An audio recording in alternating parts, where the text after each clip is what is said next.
Selamat pagi, Shalom. Saya pastikan kita dalam keadaan sehat, amin. Kita bersyukur hari ini boleh bangun, kita sehat, kita kuat, kita diberkati Tuhan. Itu semua karena kebaikan Tuhan Yesus dalam hidup kita. Pagi hari ini saya akan membawakan khotbah firman Tuhan yang tertulis dalam kitab Yakobus 1 ayat 2. Saudara-saudaraku, anggaplah sebagai sesuatu kebahagiaan apabila kamu jatuh ke dalam berbagai pencobaan. Nah, kebahagiaan sebenarnya adalah bersumber pada rasa aman, rasa puas, rasa damai dalam hidup kita. Bukan karena situasi. Situasi yang baik dan ideal bisa menambah kebahagiaan. Punya banyak uang, punya banyak harta, punya banyak mobil, bisa menambah kebahagiaan. Tetapi yang sesungguhnya, kebahagiaan adalah hasil keputusan yang ada di hati seseorang. Secara umum, kita pasti menyetujui bahwa penderitaan adalah suatu hal yang tidak menyenangkan, tidak seru, tidak gimana dalam keadaan kita kalau kita susah. Sakit kepala, bingung, bimbang, gimana keadaan kita. Itu suatu keadaan yang tidak menyenangkan dalam hidup kita dan jauh dari sesuatu yang bahagia. Sebab dimana kita melihat orang berbahagia ketika mengalami penderitaan. Gak ada orang yang mengalami penderitaan itu bahagia, gak ada. Tapi berlawanan dengan suatu kenyataan, Yakobus menuliskan pada nats ini hari ini yang sungguh menarik, yakni saudara-saudaraku, anggaplah sebagai sesuatu kebahagiaan apabila kamu jatuh ke dalam berbagai pencobaan. Nah, kayak mana? Coba. Berbagai pencobaan. Pencobaan itu susah loh, sulit dalam hati kita menerima kalau pencobaan itu bahagia. Gimana sih? Kalau kita itu menghadapi pencobaan, suatu masalah gitu bahagia, nggak ada manusia yang bahagia pada saat pencobaan itu datang dalam hidup kita. Tetapi Yakobus menuliskan dalam nats hari ini, berbahagialah ketika mengalami berbagai pencobaan. Nah, mari kita tulis. Bagaimana dapat menganggap suatu kebahagiaan walaupun menghadapi pencobaan? Yakobus menyebutkan bahwa pencobaan itu bagian dari ujian iman kita yang menghasilkan ketekunan. Selanjutnya ketekunan menghasilkan buah yang matang. Dengan demikian kita menanam sesuatu kebaikan, sesuatu kesimpulan. Yang pertama, yakni ketika menghadapi penderitaan hidup, orang percaya haruslah memandang penderitaan itu sebagai ujian, bukan pencobaan.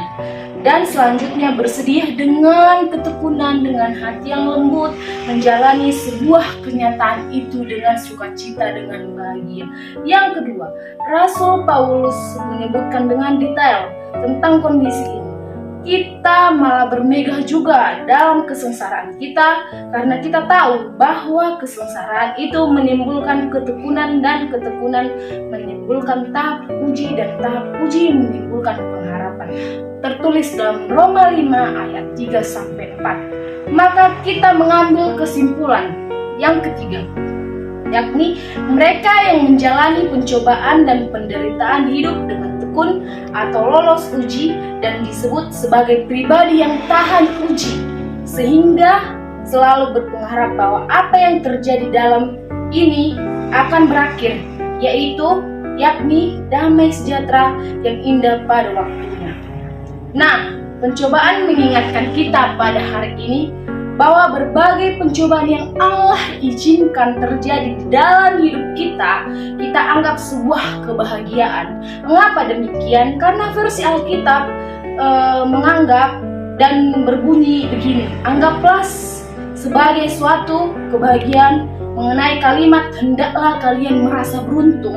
Karena Tuhan masih mencobai kalian, karena Tuhan masih sayang sama kita, Tuhan tidak akan memberikan cobaan di luar kemampuan hambanya.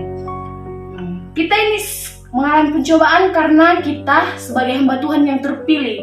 Bayangkan, dari beribu orang, dari berjuta-ribu orang di dunia ini, kita salah satunya terpilih menjadi hamba yang terpilih, mengalami pencobaan yang sangat dahsyat, dan kita mampu berbesuka cita, berbahagia dalam dalam pencobaan tersebut. Rasa bangga itu ada dalam diri. Kita melewati itu dengan rasa bahagia. Jangan mengeluh, satu kunci kesuksesan dalam hidup. Jangan pernah mengeluh, lakukan sesuatu dengan sukacita, dengan bahagia, dengan rasa percaya kepada Tuhan Yesus. Dari sekian banyak manusia di dunia, untuk dilatih menjadi semakin kuat, semakin bertekun, dilatih menjadi semakin kuat. Ketekunan suatu saat akan menghasilkan buah yang matang, menjadi berkat bagi sesama. Sebaliknya, orang yang tidak bersedia diuji oleh Allah melalui berbagai pencobaan, ujian, masalah, dan keterbatasan apapun yang dialami, kita harus dapat memutuskan untuk bahagia. Artinya ketika kita mengalami hal seperti COVID-19 waktu itu, saat ini yang membatasi aktivitas kita tetap putuskan untuk bahagia. Anggaplah sebagai suatu kebahagiaan apapun dampaknya. Jika kita dapat memutuskan untuk bahagia apapun keadaan kita, apapun keterbatasan kita, lalu kemudian yang terjadi adalah kita bisa mengembangkan manusia rohani kita dalam diri kita, dalam hati kita. Bahkan kita bisa menjadi terang dan garam bagi orang lain, bagi sesama.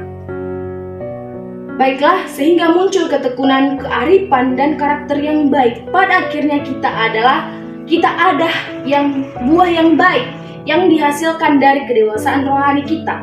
Kita semua bermula dari keputusan kita untuk menjadi bahagia apapun situasi yang kita hadapi.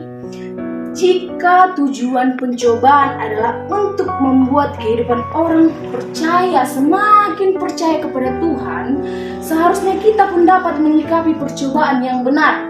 Yang percobaan yang di luar batas kita itu tidak mungkin terjadi. Kita harus percaya kepada Tuhan.